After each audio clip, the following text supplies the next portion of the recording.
Alright, that's a pretty good tornado. Sigh. So this is yogurt flavored. This will be interesting. Everyone's like, oh, yogurt? And they drink it and I'm like, cheers. Cheers.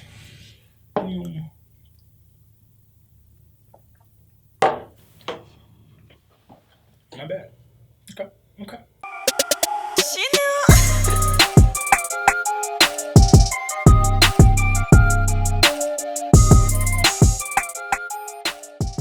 Welcome to the show, Wicjones. Appreciate you, man. Finally got Wicjones in here. So yeah, how you doing? I'm good, man. Yeah, chilling. Good. Yeah. Ready to see what the show has in store. Yeah, sick. So if you don't know who Wicjones is, he's a producer out here. Works with a lot of dope people. I'm slowly working my way up there, but this guy, like, he's cool. I think, I don't know how we met.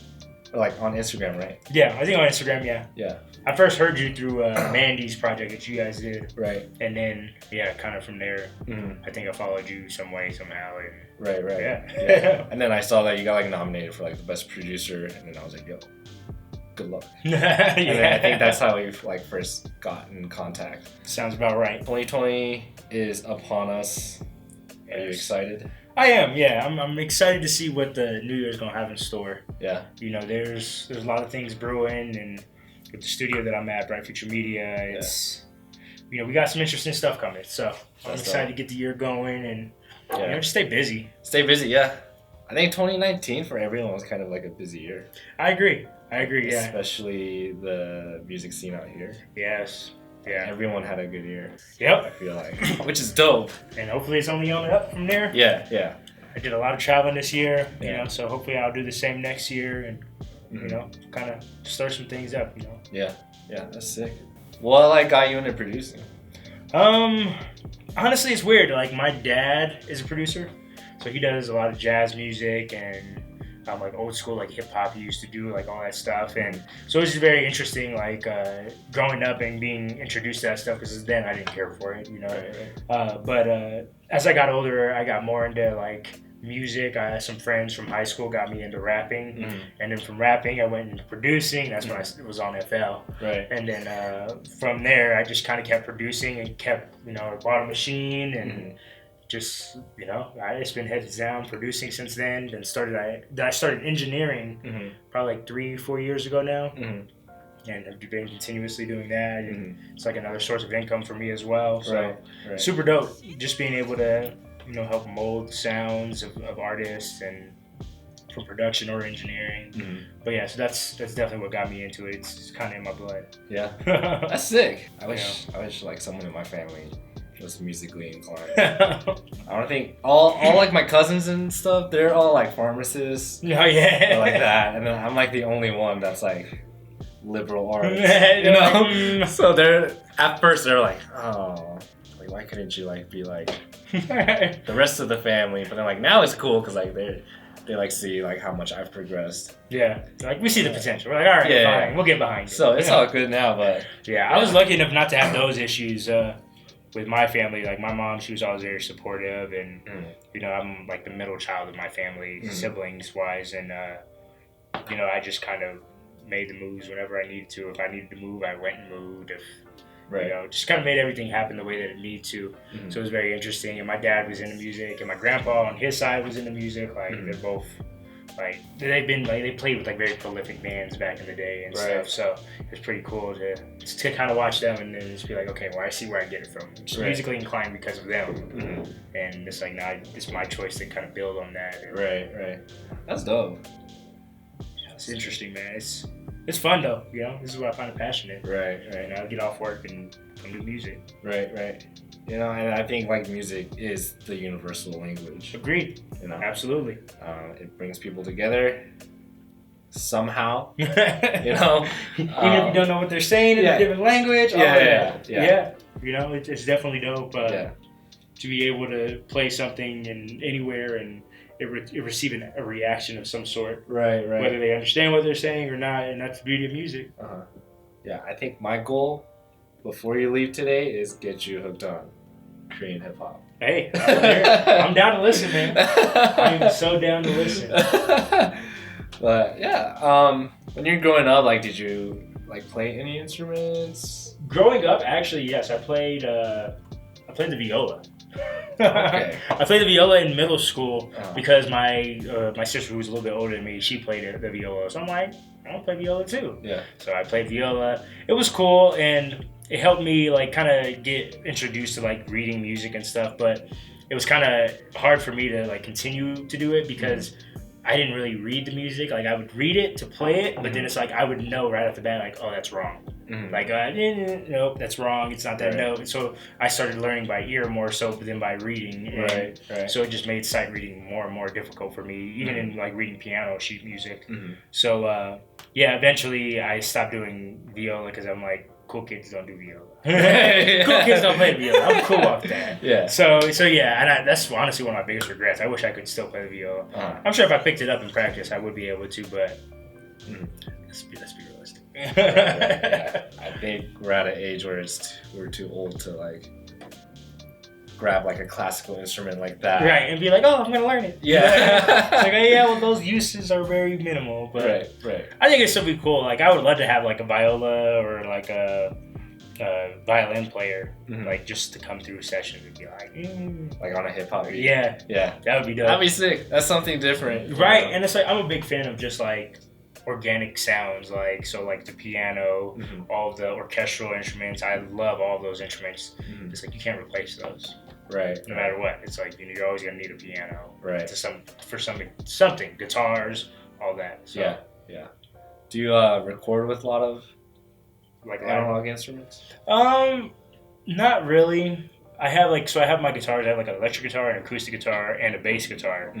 And I just kind of fiddle on them whenever I need new ideas. Like if I run out of ideas on the keys, I'm gonna run to another instrument, and it just makes me think differently because you have to use it completely different. Right. So sometimes I'll record those if I like what I'm doing on those. For the most part, I do everything pretty much in the box. So I have plugins for days. So Right. Yeah. it's like whatever I need, I can find it somewhere. You can find it. Yeah, or I can create it like by taking a sound and shaping it into that. So. Right. So do you think you're pretty confident in like your sound engineering? Like getting like a sound and then like flipping like somehow and then making a complete new sound. Like all the waves and all like the actual technical stuff. Oh yeah. I'm decent at that. There's a few songs that I've taken. One that I have on my SoundCloud that I did this years ago too. There was a sound company who basically took a bunch of old synthesizers and analog gear, and they basically like recorded like a C note, B note, D, like all the different notes in the scale, and then they're like, well, let's do a competition, create something out of some of these. So I did that, and it became one of my favorite songs that I still listen to this day. Really? Yeah, it's an interesting beat. It's weird. It samples this one I think hip hop producer. He's from I don't know, somewhere, I want to say in the UK, but his name is Melodies Infinity. Super weird, like eclectic sounds, like but vibey. Vibey, yeah. I learned of him through Selection. Okay, I was just about to say, you said eclectic. I'm like, Selection. Selection, bro. I'm a huge fan of Selection. Heck yeah. Yeah, they're dope. You know, like we were talking about earlier, Taku, Mr. Carmack, Sango. I got introduced to all of them through Selection, and forever grateful because they definitely helped shape my sound in some ways. Right. Yeah. And I don't know, Selection, I think they're like the type of music where like anyone can listen to and they can just vibe with it. Yeah, because it gets hip-hoppy, it gets dancey, it gets like all that. Yeah. Jazzy, Latin. Yes. They literally like cover everything. Yep. But in like a really chill vibe. Yeah, Joe K did amazing with that whole platform, and it's dope to have watched them like kind of grow from, oh, this is Selection to this is Selection. Yeah, like, what's up? Yeah, like Selection, they might be like the coolest like collective. I agree. In the music scene right now. Easily. Yeah. Like there's obviously like bigger names. Right. You know, like Brockhampton and all them. Oh, yep. Like, yep.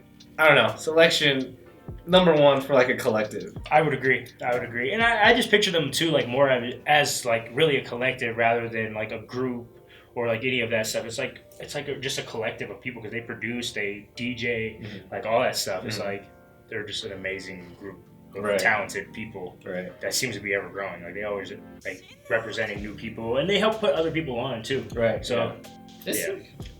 Do you want to be on Selection? I wouldn't say I want to be on it. I'm the type of person that's like I don't like to be a part of things. I'd rather create things. Oh, okay. So it's like, I wouldn't mind if the right situation came about. It's like I'm not going to turn it down because I'm not the person who came up with it. But it's like I would much rather set the mood rather than help people go towards that mood. It's like right. Like I'd rather be the tone setter. Okay. Yeah. That entrepreneur mindset. Trendsetter. Yeah, trendsetter. Yeah. No, that's how I feel too. It's like, like me doing this. Mm-hmm. Definitely. It's like Soju Sundays. So you drink soju? But no, there's so much more behind exactly Soju Sundays. Exactly. So it's a vibe. It is. And then maybe I'm just too selfish of myself. I want to be the person that curated this. And to an extent, it definitely can be that. But at the same time, it's if you have solid ideas and you have the repertoire to really back it, then you do really good creating things from scratch, and that's okay. Yeah. I went to Atlanta last month in November for A3C Fest. I think it was in November, maybe October. I don't know. But so basically, A3C Fest. It's a festival that happens down there. It's based around conferences, music, and I want to say some technology as well. Mm-hmm. Yeah, because they had a bunch of producer technology and stuff there. Mm-hmm. But essentially, there was somebody there. Actually, I think it was Gary Vee. Because Gary Vee had showed up, and he was just saying how was it Gary Vee or was it Eric Thomas? It might have been Eric Thomas actually, because they were just asking the question of basically I'm doing all these things. How do I build a team? And it's this is the biggest mistake people make, and is that they always think they have to build a team. It's that may be the case, but if after a while you're finding yourself you can't do it, maybe you need to be a part of a team. Right. And it's I definitely took that into consideration because it's I haven't really been trying to build a team, but at the end of the day, I have to take it into consideration that it may be my route to join a team eventually. Right. If I can't make something happen in that realm. Right. So that was a big gem that I took away from all that. Yeah. It's interesting, man, but I don't think do you want to build a team later down the road? I think eventually, and I wouldn't even be opposed to doing it now, but it just has to really fit. I don't like forcing things. Right. So it's if me as a producer and engineer and I help run Bright Future Media,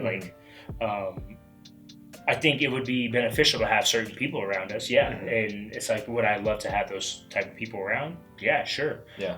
For instance, a videographer or photographer, it'd be dope to have someone on the team that just does that stuff, comes through every so often and just gets some footage for us. But it's we can't really. I'm not going to try to force people into that box because ideally it would be somebody who's learning and stuff because we're still growing as a company. Right. So it's it's not really time to be shelling out money. We need to start making money. Mm-hmm. But it's as long as we can build opportunities for each other, I think it could work. But not everybody thinks like that. Everybody's I need to be paid now for. Right. Some people need it. It's I understand it, but at the same time, it's if you're somebody new trying to get into something and trying to get your feet wet. Right. Think about doing things for free so that you can get your feet wet. Right, yeah.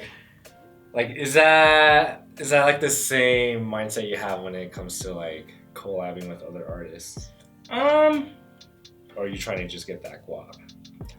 See, and for me, as the type of producer I am, I don't really like just giving people beats and saying, here, do something with it. Right. And that's kind of another reason why I don't really have a beat catalog of 300 beats that are ready to just send out when someone asks. It's no, I a lot of the vibes that I create, I always work with the artists in person, and that's kind of my vibe. I love sitting down with the artist and being okay, what do you need? You're working on an album? Dope. Right. What vibe do you think the album needs and what are you missing? Let's focus on that rather than, here's 10 beats, listen to one of these, hopefully you like one. Okay, yeah. It's to me, that's not really effective when I can tailor make something to their needs. Right. So that's really more so my approach, and I think at the end of the day, I love working with people that inspire me, to some degree. Mm-hmm. Whether you're a producer or an artist, if you inspire me in some way, it's much easier to work with you because it's I already have a vision, kind of what I want to do, and whereas it's I want to pay you X amount of dollars for you to do a beat for me. Mm-hmm. It's yeah, sure, it's money, but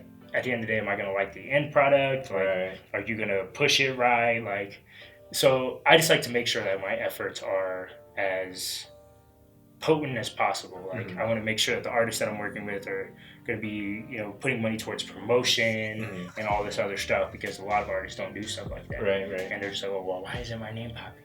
Right. I'm not famous yet. Why aren't I famous? It's like, well, it's because you put in minimal effort to make a song and then put in less effort to actually promote it and push it and get it to everybody who needs to hear it. It's like, getting it to the Denver scene is cool, but at the end of the day, this is one city. Right, yeah. One city in one state. When we are in America, we have 50 of those with hundreds of cities, if not thousands, thousands. And then, like, we're at the age where everything's digital. Right, so everything's just so easily accessible. If you have internet, then, like, you can, like, have it out to the whole world. Exactly. It's a snap of a finger. Right. Hit up whatever distributor you use and boom, it's on Spotify, Apple Music, all at the same time. It's like, there's no excuse not to do things, because you're only shooting yourself in the foot. Like, if you're not putting in all the effort that you can to make sure this song goes as far as possible, what are you doing it for? Yeah. And then, like, us being producers, it kind of sucks even a little bit more. Because we have less control. It's we have less control. When someone's listening to a song with an artist on, they're listening to them. Yeah, but they don't think about the producer in the background. Yeah. So it's like, come on, like, give us some, like, recognition, you know? And it's funny because with the song that we're about to release here pretty soon, we got into a discussion, me and the people who were going to release the song, of like, I'm like, well, I think it'd be best to basically put myself as an artist on the song, even though I'm not, like, rapping on it or anything, but because I was just as much a part of the song as you guys were. Right. So it's like, why should I? If not even more. If not more. I don't like saying it like that, because then I think it can come off as, like, being ego. It's like, oh, I did more than you guys. And so I'm like, I wanted to make it apparent. It's like, I'm not trying to say that I deserve to be on the track more than you guys. Like, it's at the end of the day, I'm just fighting to be equal with you guys. I know I'm the producer, and I may have, quote unquote, signed up to be in the background. But at the same time, it's like, if, we're in 2020, we don't need to be in the background anymore. And it's like, we can release stuff under us, just like, DJ Mustard does, DJ Snake. Who are some other producers that released Metro Boomin just released an album this year, or this year or last year, either way. But so it's like, we have the ability to really be in the forefront, and that's okay. But it's just a matter of getting credit and making sure that we get our credit, because we're not always given that opportunity to I wouldn't say shine, because it's not about shining, but it's like, we work hard too. Like, why shouldn't we be noted on, like, oh, this person produced it on the album cover? Great. Some people will do that. Other people are a little bit more like, I paid you for the beat. Why do I have to put produced by on there? Why do you want your tag in there? It's like, that's my brand. Like, so it's definitely been an interesting year in that like respect, because I've had to deal with a lot of interesting scenarios where it's like, people don't want this, they want that, and depending on if it's a collaboration or if it was paid, it's like, sometimes I have more, like, say, other times it's just like, they paid me, just gotta wash my hands of it and keep it pushing. Yeah. It's definitely a struggle as a producer. It is, yeah. Do you put your tag onto everything you make? Pretty much, yeah. I definitely try to, at least. I think, like anybody, it's a brand. I want people to know that when they hear my tag, you're about to hear something dope, or if they just like when people hear Hitmaker, or Mustard on a Beat, like Metro Boomin, want some more, all that. It's like, when people hear it, they're like, oh, it's about to be some stuff. They get excited. That's kind of like the same thing I want for my music. I want people to hear it and hear, like, the different sounds that I can do and be like, oh wow, like last time I heard him, he was doing some boom bap stuff, and here he is over here doing some R&B, like crazy stuff. So I like being able to stamp everything, and I think it's just a smart branding move in general. It is, yeah. Like Jason Derulo, I don't know if you ever noticed in a lot of his old music, Jason Derulo. Yeah. It's a tag, like he's just branding himself. So I definitely think all producers should aim to have a tag. If not, if you don't have a tag, fine, sure. But if you do have a tag, there's no reason why you shouldn't be putting it on everything that you do. Yeah. Oh gosh, I'm feeling it. Meanwhile, I'm over here like, is this ever gonna kick in? You got some bread here? No, but I'm down to take one more. Let's do it. Get the lights ready. Cheers. That's all good. Get the cane. You know, it's kind of funny. Like ever since I started hanging out with like Mandy and Adele, Uh-huh. I've been exposed to more black culture. You're like, this is awesome. You know, which is sick. It's like every time I go somewhere like with them, it's just funny because like there's like 2 black people and like 1 Asian guy. Like, where's the connection? The dynamics. You know, but it's all good. That's dope though. You know, it's like I think. You know, I think I first got introduced to like black culture was when I first got into hip hop. Yeah. Back in high school. Because up till I think like my sophomore year of high school, I was listening to like death metal. Okay. Like straight up death metal. And then one day I was like, I'm gonna listen to like Tupac and like Biggie. Who is this Lil Wayne guy? Yeah. Everybody keeps ranting. I never liked Lil Wayne. No, ever? Never. Wow. See, I used to love Lil Wayne, and then eventually it just his window just ended for me, and I was just like I never really enjoyed anything else. But you know, he definitely had a nice run, and he said he started a lot of trends in music, and he birthed a lot of different artists. He did, yeah.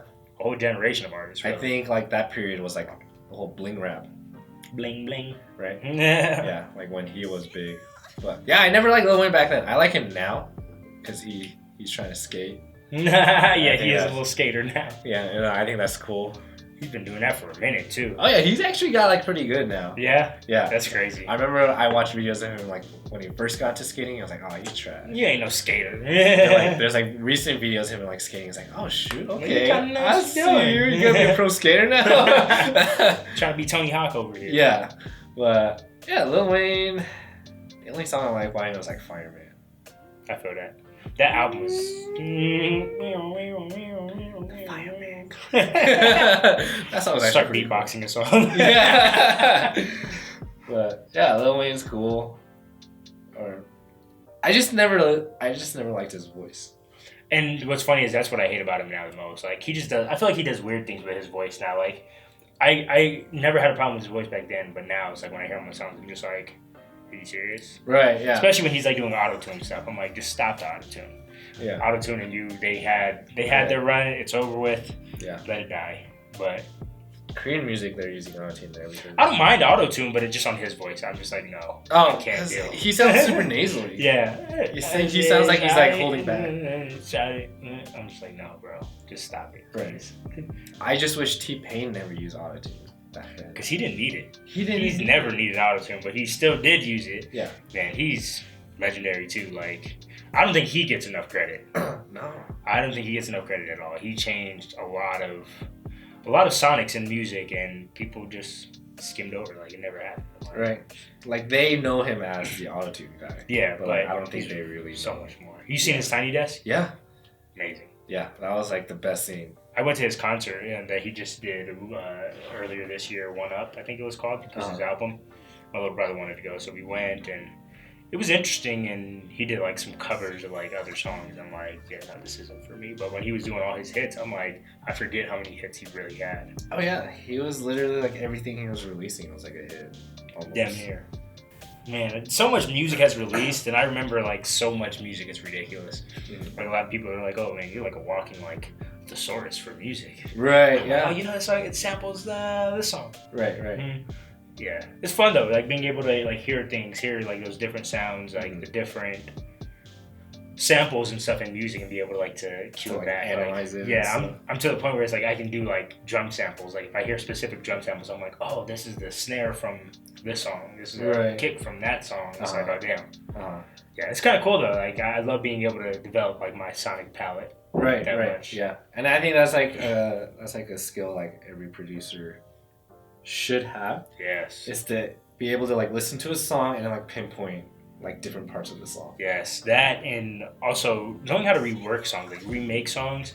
I always tell producers like who are like up and coming, like learn to remake beats, like some of your favorite beats, like not for the purpose of putting them out or trying to sell them, nothing like that, but just for the purpose of putting yourself in another producer's like mind space. Like you're trying to create like what the producer created. From basically like you're reverse engineering it, and that helps you like it just helps you learn more.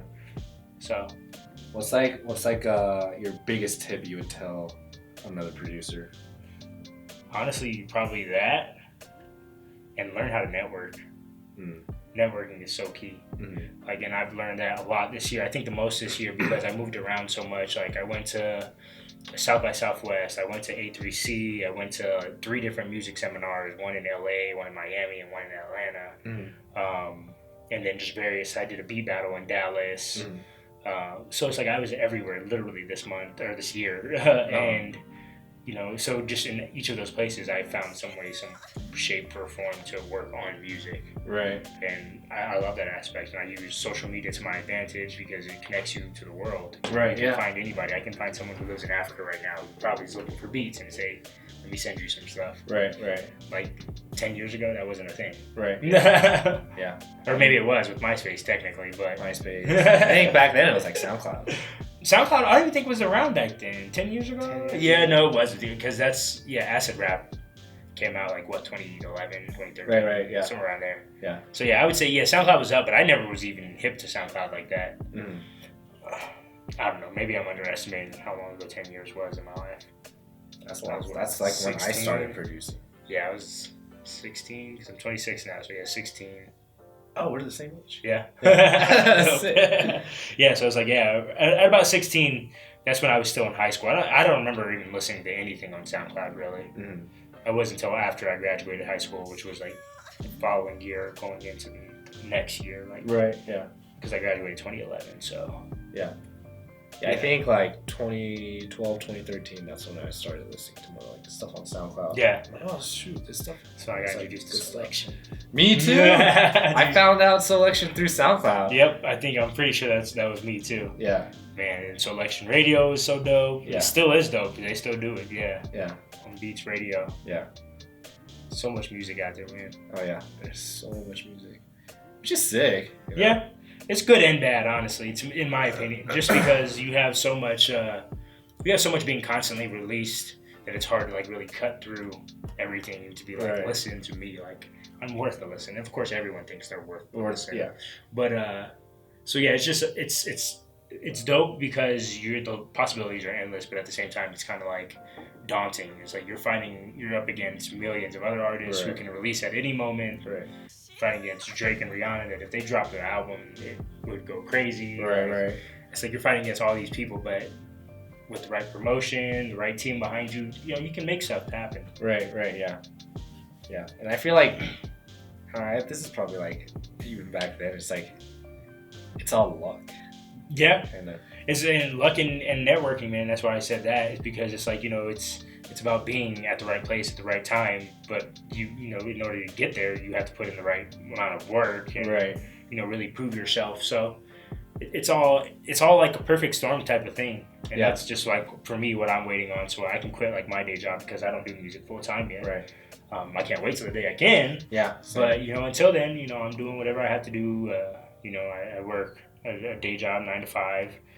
Only on the weekdays, so like it works out. Weekends are completely mine. I can do what I want. Right, yeah. Typically just spend those doing music. Right.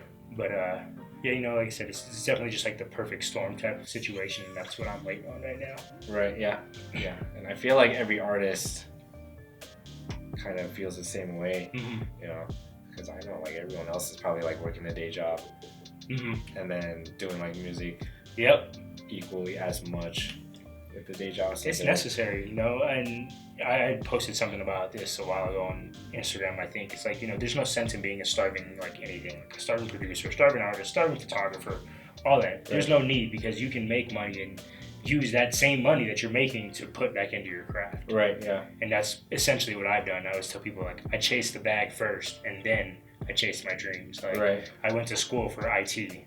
And then I went and got an IT job. And now that I'm like kind of like stable in this job, it's like now I'm focusing on my music. Like I'm literally at work working on music stuff, like working on album covers, working on videos for promo, whatever it may be, whatever I need to be working on for music. I'm finding time throughout my like work day to work on that stuff because it's really what matters. Like I'm doing this so that I can do that. Right. Yeah. So I think as long as you like stay focused on the mission, it's very well possible to just do this stuff full time. But I'm just trying to. I'll be sick planned out. Wake up, go to the studio. I'm about to be on that grind, waking up and I'm like, let's go. Yeah, let me work on go some with music." coffee. Yeah. And go to the studio. Hey, right. It's like, yeah, I'm feeling like studio all day. Yeah. Sounds like the move. And then I Yeah. got to switch so I can like play my, like I can do something like if I ever get like beat block or just kind of tired of working on music, is play my Switch. Right. Watch a movie, something, and Right, yeah. get back to work eventually. Right. Yeah. Try to get in just like a routine. Yeah. I'll be sick. You Man, just do that, you know. it's like I get a taste of it whenever I go on vacation. Like I went to Belize this past year. Me and my family go because it's where my family's from, my mom at least. And it's like I wake up in the morning and go right to music, and my family will talk shit like, "Oh, all you want to do is make beats." I'm like, "Yeah, this is what I'm getting paid to do." Like, Right. I'm getting paid right now as I'm sitting here. You see me doing this? Yeah. I'm getting paid, Right. and I'm enjoying it. Right. That's what matters. Yeah. That's what matters. Yeah. Yeah. At the end of the day, like, if you're happy with what you're doing, you know. Exactly. And I would be more than happy working on music all day, every day. Oh yeah. That'd be sick. No question about it. Yeah. Like if I didn't have to work like a day job, I'd live here. I'm, You know? exactly, and that's what I'm trying $100 to. a month. Right. That's Yeah. what I'm trying to get to, man. And just being debt free, I just paid off my car, Uh-huh. and that was like a huge accomplishment because I'm like I was so tired of paying that. So Right. now that's done. Now I just want to start paying off like my credit card debt and like other stuff that basically it's all just credit card debt. Credit card. Yeah, me too. Yeah, I'm like I don't have no school debt, so I'm thankful for that. Uh-huh. But that credit card debt. Yeah. Dude, me too. Gotta I've been fighting this for like so long. go. And like now I'm like really trying to just like Man, get rid of that. and it's smart, man. Especially early on, like we're 26, man. If we can get rid of our debt by the time we turn 30, think about it. And depending on like what else we acquire by then, Right. you can be pretty well off if you can just save a good portion of your money. Right. That's a start. Especially doing this stuff, it's like you save enough money and then you go move to some place like LA where you crash in someone's basement for however long and it's $600 a month. $700 probably be more than that. Let's be realistic. But in a perfect world. Yeah, in the perfect world. So definitely that's my goal. Save up money this coming year, get rid of some of that debt, and really start buying more new toys because I just got like a Rolly Seaboard. I saw that. Oh, it's so amazing. I love that thing. I need to start working on it more, but it's like buying toys like that, but just stuff that'll help me like just do creative stuff. It's like I don't need it, of course, but it's just something fun to have. Like, and this is why I do this stuff, to have fun. So Right. why not spend money on the stuff that allows me to have fun? Right. Yeah. Got some things on my list to buy next year. I have this one thing I really want. It's what's it called? It just says MIDI on the side. It's like those arcade buttons. Is it one of like the op boards? Like It's like a 16 button. Do you follow Sean Wasabi? I do not. It's like that. He's that one producer where he does his like own MIDI designs. Okay. He like links like a bunch of wires to like random things, and he like presses like a piece of bread and it like makes a certain sound. I'm done. I've never seen this. A piece of bread. Yeah, like he gets like a knife and then like he like gets like peanut butter or something and like touches the bread with it, and then it's like an 808 sound. That's weird. But then like he has this thing. It's like this white. It's like kind of like the machine, but there's 16 buttons on it, and they're like arcade style buttons. Oh, You know what I'm talking about? I have seen those. It's called like a MIDI fighter. MIDI fighter, yeah. MIDI MIDI fighter, yeah. Yeah. I kind of want one of those. Those things are interesting. I don't know. I don't understand them. Like, what's the point? Is it just supposed to be like a MIDI? So Sean Wasabi, he made those, or? No, he didn't No, make those, okay, but he he kind of got like blew them up. Yeah, that's interesting. I never really understood what they were for. I think they're kind of like the innovation launch pads. Okay. Like how they work. Yeah. But like I still don't even know how those things work. What's funny is I just literally learned the name of those like this past week because I was looking at something and I came across them like, oh, MIDI fighter. That's what those things are called? Yeah. Funny. I actually learned what it was called this week too. I've seen those. I'm like, what is that? I kind of want one. Yeah. So I'm like, what's that thing Sean Wasabi uses? It's like MIDI fighter. Yeah. So I was like, oh, that's what it is. So yeah, so they have like a small one, like a 16 button one. It's like $250. Okay. And then they have like a 32 button one, which is like $500. They'd be killing me with these prices. Yeah, I know, right? Man, Yeah. I kind of want one just to like mess around with. that's what it's for, man. Just have fun. Right. That's all this stuff is about. Yeah. Just having fun. That's why I got that, and why so a few things that I'm thinking about getting a hi-hat, like an actual hi-hat, so that I can do like live hi-hats whenever I need to. Mm-hmm. You know, I find myself a lot like trying to find specific hi-hat sounds. It's like, man, if I can just emulate those sounds like myself, because I know I can play the drums a little bit, like nowhere near like let me play in your show, Right. But it's like I can play enough to, you know, get the job done. But so I can do hi-hats. I think that would be cool. And another thing is like this Alesis sample pad that I can use with drumsticks as well. Oh, okay. That's the one with like the 8 like boxes or the squares. So this one will have like I think it's 2 and 2, and then like another like small one up top too, if I'm not mistaken. But essentially, it's only going to be for like I just want to be able to do some like live like drum fill like stuff. So I think it'd just be something dope to have, just be able to like to do like a flam or snare roll, Right. Actual live one using a pad rather than trying to. Yeah. Like that drives me crazy sometimes. But I like finger drumming too. Like I'm fairly decent at it, but at the same time I just like having like a hands-on approach to things. Right. I like the organic feeling of things, like what it is to make music. That's why I love like keyboards and these pads and like having my hands on actual instruments. Right. Like give me an instrument and I will figure out a way to make something of it. Right. Yeah. So it's like whenever my girlfriend goes like traveling without me, I'm just like, just bring back something musical. I don't care what it is. Yeah. Something musical. Bring it back. Yeah. Yeah. I mean, like honestly, for me, like I always wanted like all this equipment. But at the end of the day, like it's enough. Like I just need this, and I bought this for like what, $100? And that's really all you need. Yeah. And that's where it's like for me, it's just I wouldn't even call it a luxury, but I think it's just for me, it's like for creativity purposes. I love being able to like move around and try different things. But it's like, you know, from a business standpoint, I probably made terrible investments. Let's be honest. But it's like from like a personal feeling standpoint, it's like I enjoy the things that I have purchased because they bring value in different ways. Right. Like I have like 2 machines. I have one for the studio and one outside the studio. Like more mobile ones, like the micro. Yeah. So it's like, you know, I buy these things not because I need them, but because I know it's going to make my life easier to have like more than one, like so I don't have to lug around and have a machine studio. Oh, that would be hell. Yeah. That's pretty big. But at the same time, it's like, you know, I realize it's like it's a luxury to have all that stuff, but it's not necessary by any means. Right, yeah. One of my producer friends, like he doesn't use any equipment. Yeah. He doesn't even use monitor speakers. See?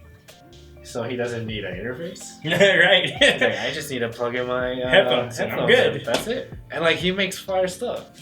You know, that's all you need sometimes. You know, it's like most of this stuff is like eye candy. Yeah. You know, it definitely is. I can't wait for you to see my spot. Yeah, I can't wait till it's actually like finished. There's a few things I need to do. I'll probably work on next month, but yeah, it's like I love having a space that looks dope and it's just like feels creative. Right. Yeah. And then that's how I kind of feel about this place too. Like, this place late at night is fucking scary. Yeah, I bet. Right? But then, like, once I'm in here, I got these little lights on and everything. Yeah, you're good. You know, it's just the mood. It's so, like, yeah, it's nice. But then, as soon as I step out that door, I'm like, oh shit, something's staring at me. On 3, go. Yeah, run out that door. Lock the door. Yeah, but yeah, I think it's nice to like have like a space to go work on music. Definitely, and to keep it like separate from home. I'm bittersweet about that. So I used to record out of my apartment, and I enjoyed it because I was able to like work on music and cook at the same time. Like now that I have an external studio, I never cook. Right. Because I'm like I get off work, I go right to the studio. I need to go home for it. Right. Yeah. I'm not gonna spend 3 hours at home trying to cook something and then be able to spend 2 hours at the studio. Right. I'd much rather just spend all that time at the studio. Yeah.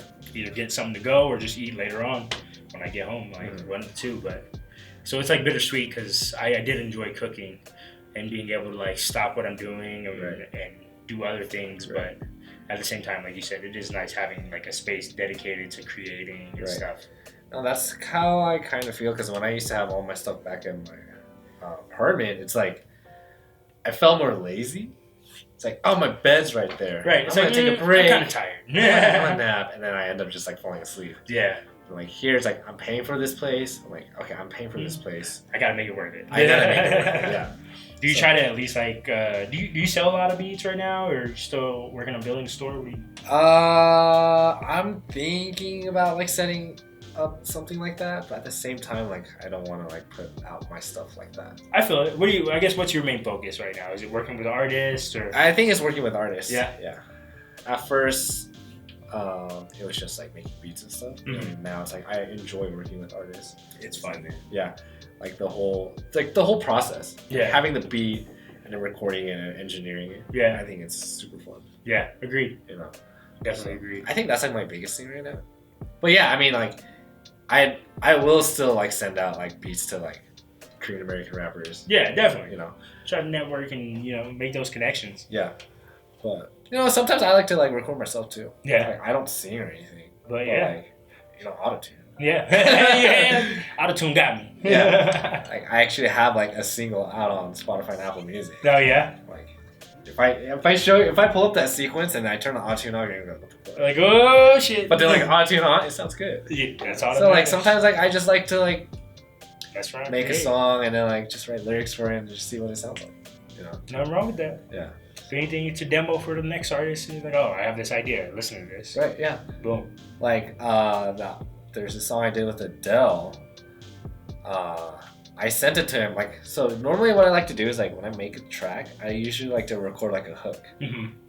And I sent it to Adele. I'm like, oh, like don't worry about the hook. Like that's not gonna be there. Like you can write your own hook. He's like, actually, you should keep that hook. It's like, really? It's like, he's like, yeah, it actually sounds really cool. Like, you should keep it. I'm like, okay. That's dope. See? So, yeah, sometimes I enjoy like recording myself. It's fun.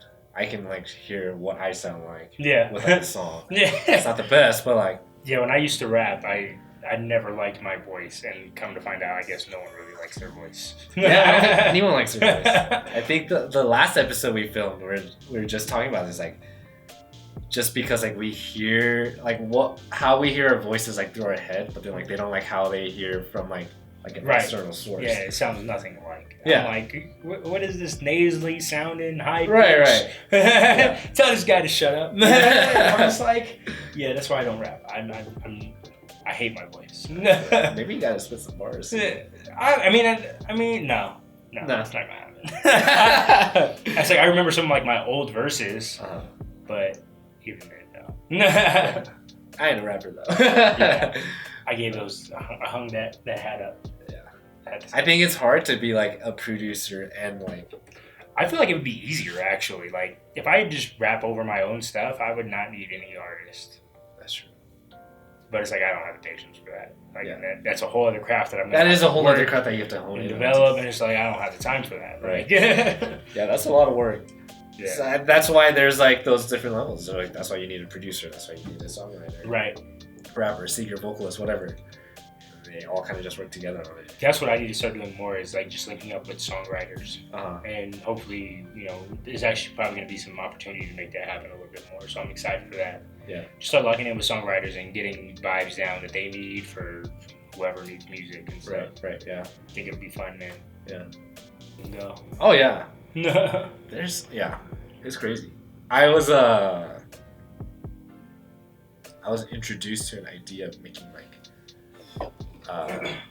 jingle tracks. Oh yeah, that's a great like field to get in. Like money wise, like I don't think there's a lot above making jingles right now. Like just that sync placements, like the money that you get from that residual income. Right. There's nothing like it right now. Yeah.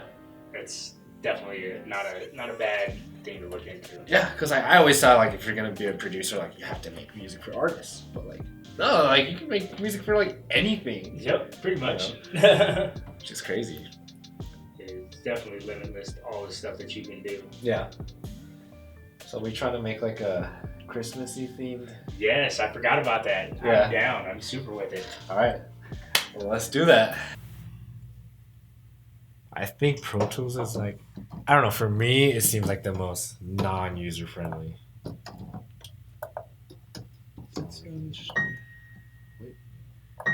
What? Okay, those are 3 notes we get to work with. Okay, we got a couple more notes. I'm dead.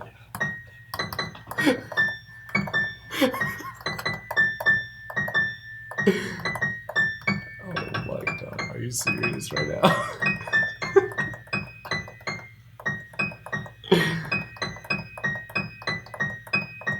Are you about to do this? Yeah. Just like work on like creating like some drum packs. Uh-huh.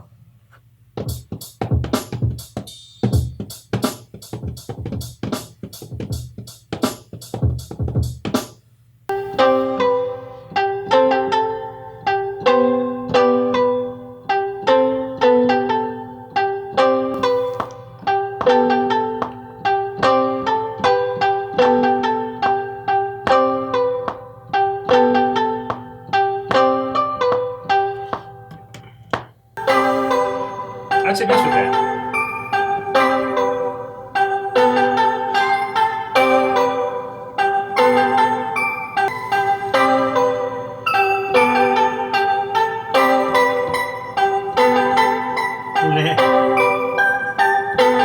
Well, that kind of works. Bro, that'd be hard.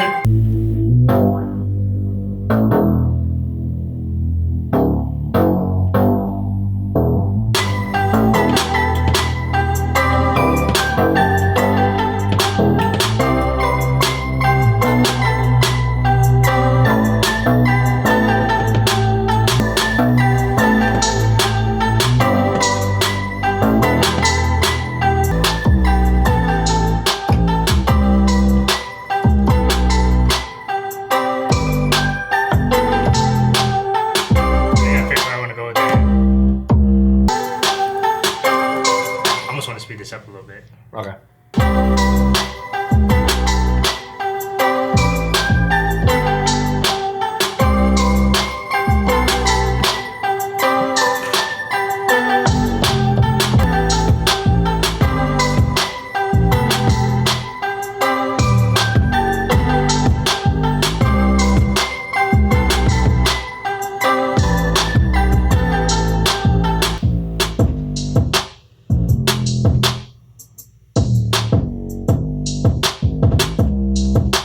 Yes, sir.